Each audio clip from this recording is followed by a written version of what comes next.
हर हर महादेव दोस्तों।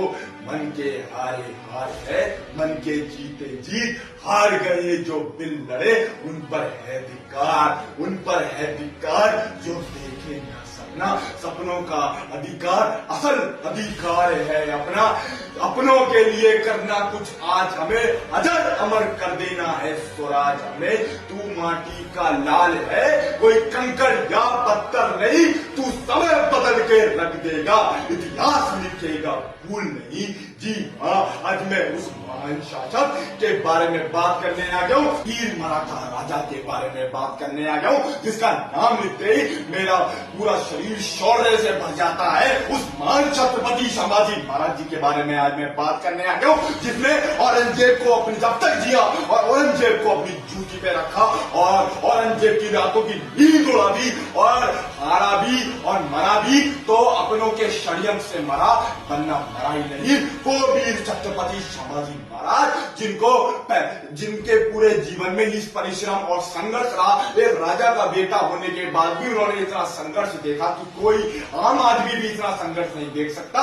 जी हाँ, वो 13 साल की उम्र में 13 भाषा जानते थे, हर युद्ध कुशल में वो सबसे अव्वल थे। उसके बाद जब छत्रपति शिवाजी महाराज जी के गुजर जाने के बाद उन्हें राजगद्दी पे बैठाया जा रहा था, तो उनकी सौतेली माँ ने उनको गिरफ्तार करा दिया और पन्हाला के किले में कैद करा दिया। और आप मानेंगे नहीं, अकेले ही छत्रपति शिवाजी महाराज जेल तोड़ के बाहर निकले और पन्हाला पे अपने भगवा ध्वज गाड़ के और रायगढ़ की तरफ बढ़ गए। और रायगढ़ में जाके जो उनके विरोधी दुश्मन था उसको राजगद्दी से हटा के और उसी समय 1680 को उनका राज्य तिलक करके उन्हें मराठा साम्राज्य का राजा घोषित कर दिया गया। इसके बाद जो वो था औरंगजेब था, उसको लगा कि नया राजा आया, इसको हराना बड़ा आसान होगा।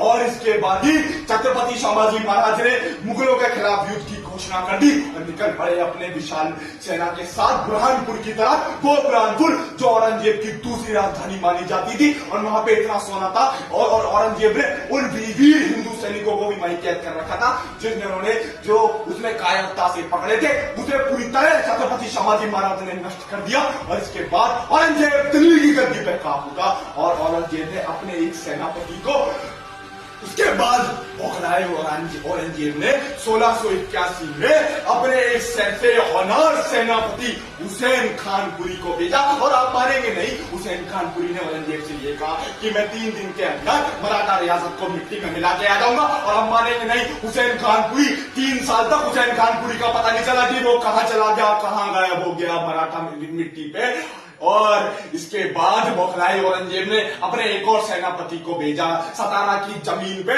उसका नाम था खान शाह बहादुर। और उस सेनापति को भी हमारे छत्रपति संभाजी महाराज ने काट के रख दिया।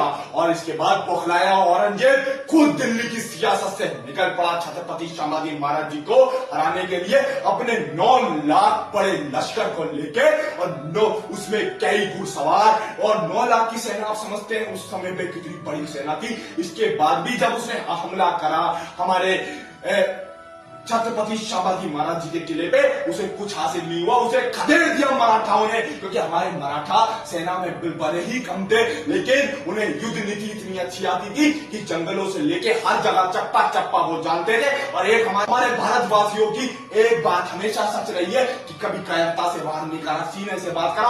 अगर कायरता से बाहर बनना मंजूर है, लेकिन कायरता से बाहर करना मंजूर नहीं है। इसके बाद औरंगजेब को फिर खदेड़ दिया, औरंगजेब फिर लौट के आया और इसके बार वो आदिल शाह, 2 सल्तनत के राजाओं को अपने साथ लेके आया, जिसका नाम था आदिल शाह और कुतुब शाह। इन दोनों को कुतुब, इसके बाद भी औरंगजेब नहीं जीता, औरंगजेब को खदेड़ दिया छत्रपति संभाजी महाराज ने एक बार। और इसके बाद छत्रपति संभाजी महाराज से 15 युद्ध हारा औरंगजेब, 15 कम उससे ज्यादा युद्ध हारने के बाद भी औरंगजेब शांत नहीं बैठा और 9 साल तक पागलों की तरह छत्रपति संभाजी महाराज जी को हराने के लिए वह घूमता रहा। इसके बाद उसने एक बार फिर संगठित करके एक सेना बनाई और उसमें पूरा कर दिया। ये सुनते ही कि पुर्तगालियों ने औरंगजेब के साथ हाथ मिला दिया और वो निकल पड़े गोवा को, गोवा पे कब्जा करने के लिए। भगवा ध्वज गाड़ दिया उन्होंने गोवा पे। और मानेंगे नहीं, पुर्तगाली राजा हमारे छत्रपति संभाजी महाराज जी के पैरों में आके पड़ गया कि माफ कर दो, हम औरंगजेब का साथ नहीं देंगे। फ्रांसिको ने पैर पे पड़ गया कि हम साथ नहीं देंगे औरंगजेब का। इसके बाद औरंगजेब का उठा और औरंगजेब जब तक युद्ध हारता रहा, जब तक उसने प्रयास करा और वो हार के बैठ गया। उसके बाद कहते हैं ना कि घर का भेदी ही लंका ढाता है, इसी प्रकार एक औरंगजेब को एक भेदी मिल गया जिसका, जो कि हमारे छत्रपति संभाजी महाराज जी का बहनों ही था। मैं उसका नाम लेना भी अपने मुंह से मुझे शोभा नहीं देगा, उसका उस नीच का नाम लेते हुए भी मुझे अच्छा नहीं लगेगा। और इसके बाद उस नीच ने सारी जानकारी छत्रपति संभाजी महाराज की औरंगजेब को देने लग गया। एक बार हमारे छत्रपति संभाजी महाराज थे, वो वह बहुत महान थे, तो वह दरबार लगाया करते थे। तो एक बार दरबार के समय वे जब दरबार में बैठे थे तो उस नीच ने जाके औरंगजेब को बता दिया कि छत्रपति संभाजी महाराज तो अकेले बैठे। और इसी बीच औरंगजेब ने अपने एक सेनापति को भेजा और हमारे वीर छत्रपति संभाजी महाराज लड़ते रहे और आधी सेना को खत्म कर दिया। 1 लाख में से आधी सेना को खत्म कर दिया औरंगजेब की। इसके बाद हमारे छत्रपति 500 सैनिकों के साथ छत्रपति संभाजी महाराज लड़ते रहे, लेकिन आखिरी में इतने वीर कौशल के बाद उनको गिरफ्तार कर लिया गया और उन्हें सबसे पहले लेकर गया दिल्ली और उनको ले जाया गया औरंगजेब के पास और उनको घोड़े के ऊपर उल्टा लटका के उन्हें दौड़ाया गया, उन्हें घुमाया गया और उनका हाथ काट दिया, पैर काट दिया।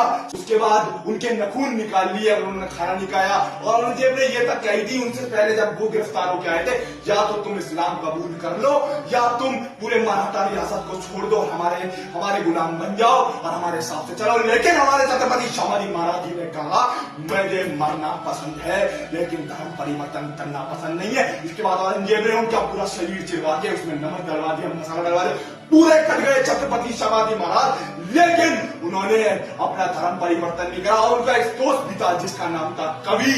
और वह कवि इतना वीर था कि वो भी अपनी दोस्ती के वजह दोस्ती ऐसी निभा गया कि उन्होंने भी अपना बलिदान दे दिया। ये थे हमारे छत्रपति संभाजी महाराज। ये मुगल हमारे भारतवर्ष पर कभी कब्जा नहीं कर पाए, वो तो वामपंथियों ने सिर्फ किताबों पे इन्हें कब्जा करवा दिया, वरना भगवा ध्वज पूरे भारत में लहरता रहा। हर हर महादेव।